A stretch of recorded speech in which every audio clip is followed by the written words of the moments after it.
पिछले महीने विवाह प्रेम और धोखे की ये कहानी बहुत चर्चा में रही। ज्योति मौर्य बहुत चर्चा में रही। ज्योति मौर्य पर भी लोगों ने भोजपुरी गाने बनाए। ज्योति मौर्य पर भी बहुत सारे मीम बने। लेकिन यूपीएससी का स्टूडेंट इसे कैसे देखता है उसकी आज चर्चा करेंगे। विशेष रूप से यूपीएससी का स्टूडेंट इसको एथिक्स की केस स्टडी के रूप में देखता है, नहीं तो देखना चाहिए। अब एथिक्स की केस स्टडी आप सभी लोग जानते हैं कि यूपीएससी में और पीसीएस एग्जाम्स में, बहुत सारे पीसीएस एग्जाम्स में पेपर 4 में आपको एथिक्स पूछा जाता है और उसमें कई बार एक केस दे दिया जाता है, उसके आधार पे आपको प्रश्न उत्तर करने होते हैं। करीब 250 शब्दों में आपको उत्तर लिखना होता है और काफी हद तक एथिक्स के पेपर में केस स्टडी एक बहुत बड़ा पार्ट होता है और आपके सिलेक्शन में उसका बहुत बड़ा योगदान होता है।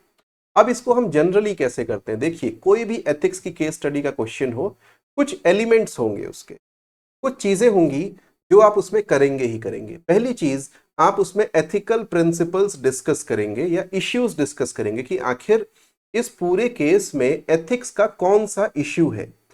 दूसरा, इसमें स्टेक होल्डर्स कौन कौन से हैं, यानी कौन कौन लोग हैं जिससे इस पर्टिकुलर क्वेश्चन का कोई मतलब है, इस पर्टिकुलर केस का कोई मतलब है। डिस्कशन कि इसके सॉल्यूशंस क्या क्या हो सकते हैं और उन सॉल्यूशंस के इम्प्लीकेशंस क्या क्या हो सकते हैं। अल्टीमेटली क्या होता है, हमें एक सॉल्यूशन पे आना होता है और एक फाइनल जजमेंट कि होना क्या चाहिए इस केस में।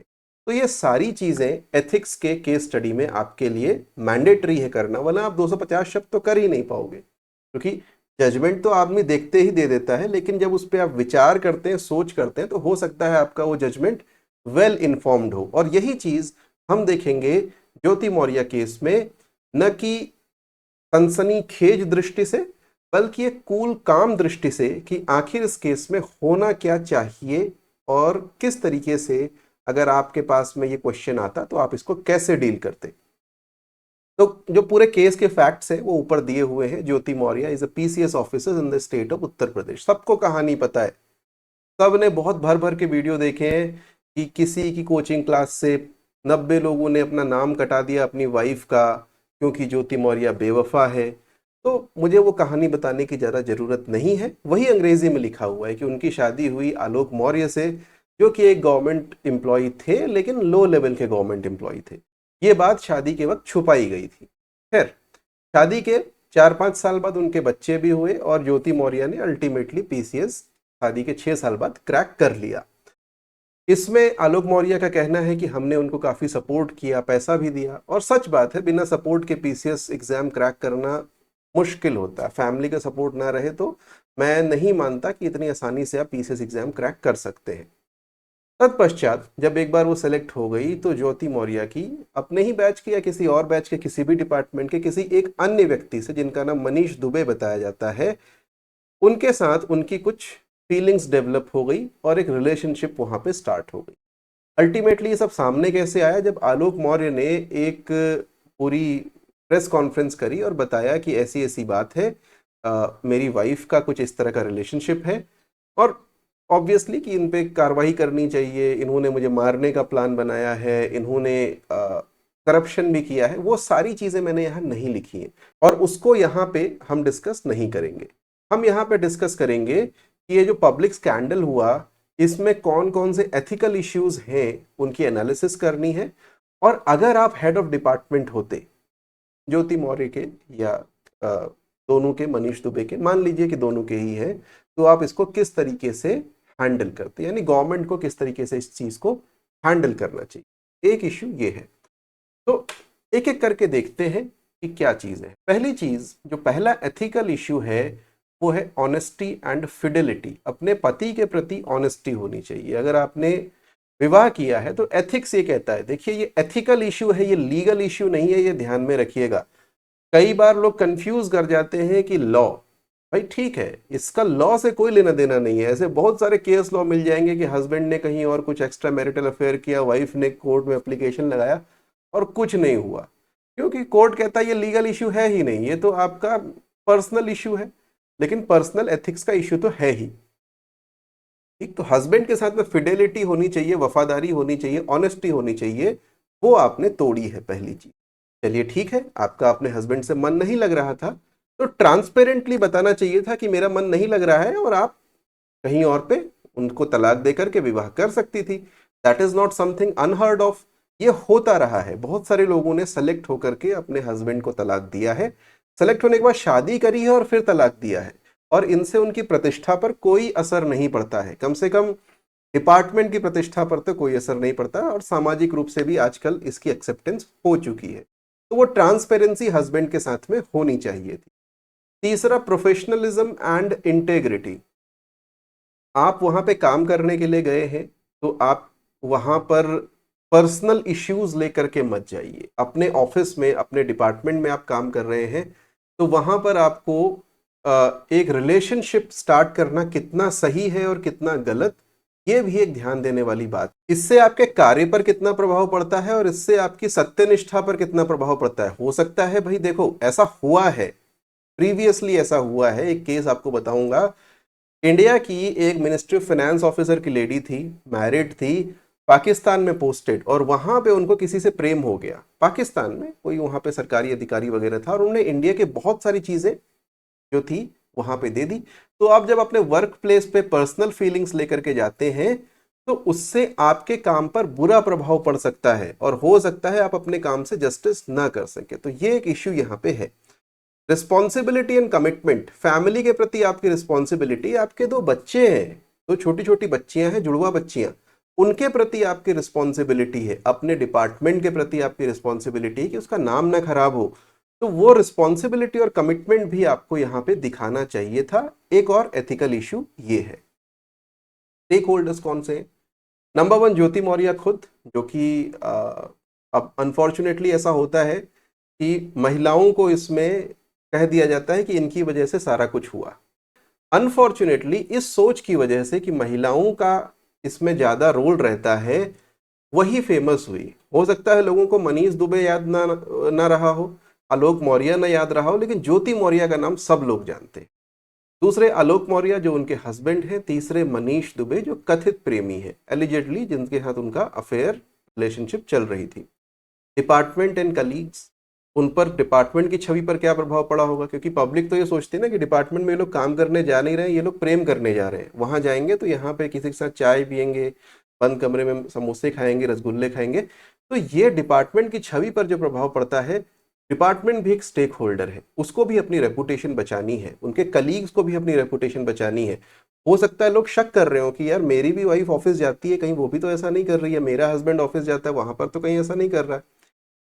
पब्लिक, अब पब्लिक जनरली इसमें स्टेक होल्डर होनी चाहिए नहीं थी, लेकिन चूंकि अब पब्लिक सर्विस वाले डिपार्टमेंट में है, तो पब्लिक स्टेक होल्डर इसमें बन गई है।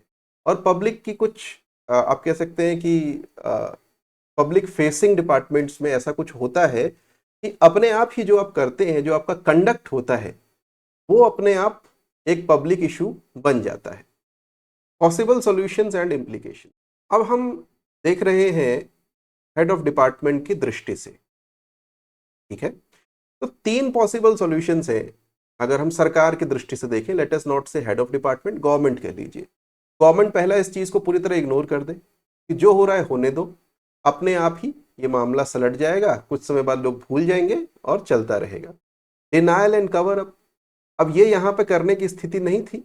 हालांकि कई सारी जगहों पे ऐसा भी होता है जहाँ पे इतने थोड़े बड़े ऑफिसर लेवल के लोग इन्वॉल्व होते हैं, कवर अप कर दिया जाता है चीज़ों, ठीक है, डिनायल, कि ऐसा कुछ हुआ ही नहीं, ये गलत आरोप लगा रहे हैं। और अगर मान लीजिए कि सपोर्ट ना मिला होता आलोक मौर्य को, उनको पहले ही चुप करा दिया जाता, तो ऐसा हुआ है कि भाई ऐसा कुछ भी नहीं हुआ, ये तो गलत है, आरोप झूठे हैं, मेरे पे जल करके लगाए जा रहे हैं। Third is transparency in addressing the issue, तो एक इश्यू तो है भाई साहब, आपके डिपार्टमेंट में कुछ ना कुछ इश्यू चल रहा है, भले ही आपका उससे डिपार्टमेंट का कोई लेना देना नहीं, लेकिन डिपार्टमेंट की छवि का लेना देना है, तो उस इश्यू को एड्रेस करना जरूरी है, और ट्रांसपेरेंटली एड्रेस करना बहुत जरूरी है, ठीक? तो ये 3 हमारे पास ऑप्शन है, इनमें से 2 ऑप्शन तो लिए जा सकते हैं, जो मैं कहूंगा कि इग्नोर करना और transparency in addressing the issue. इसमें आपको चूज करना है कि इनके इम्प्लीकेशंस क्या होंगे, that you have to write, discuss करो कि इनके इम्प्लीकेशंस क्या होंगे, और उसके बाद में आप कर सकते हैं। और किस तरीके से डिस्कस करेंगे? नंबर 1 कि इसका ज्योति, आलोक और मनीष की प्राइवेसी पर क्या असर पड़ेगा। देखिए, ज्योति ने, मनीष ने जो किया वो इलीगल काम नहीं है, मैं फिर से कह रहा हूं, अनएथिकल हो सकता है, इमोरल हो सकता है, इलीगल नहीं है। लेकिन लीगल क्या है? उनका राइट टू प्राइवेसी, उनको निजता का अधिकार है।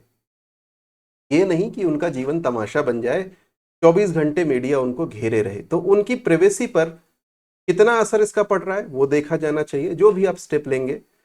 Number 2, integrity of the department and trust of the public, उसको भी जरूर ऊपर रखना चाहिए कि हमारा डिपार्टमेंट ऐसा नहीं है कि हर कोई इसी में व्यस्त है। अलग अलग लोग अपना काम पूरी मेहनत से कर रहे हैं, और हो सकता है ये लोग भी अपना काम पूरी मेहनत से सरकारी काम कर रहे हों। एक डिस्क्रीट इम्पार्शियल इन्वेस्टिगेशन जरूरी है। क्यों? अब मैं क्यों कह रहा हूं यहां पर इन्वेस्टिगेशन जरूरी है? देखिए, आप सिविल सर्विसेज रूल्स पढ़ेंगे, आप इसको कोट भी कर सकते हैं आंसर में। तो सिविल सर्विसेज रूल्स में एक चीज लिखा हुआ है, conduct unbecoming of an officer, यानी ऑफिसर को जैसा नहीं करना चाहिए वैसा आचरण।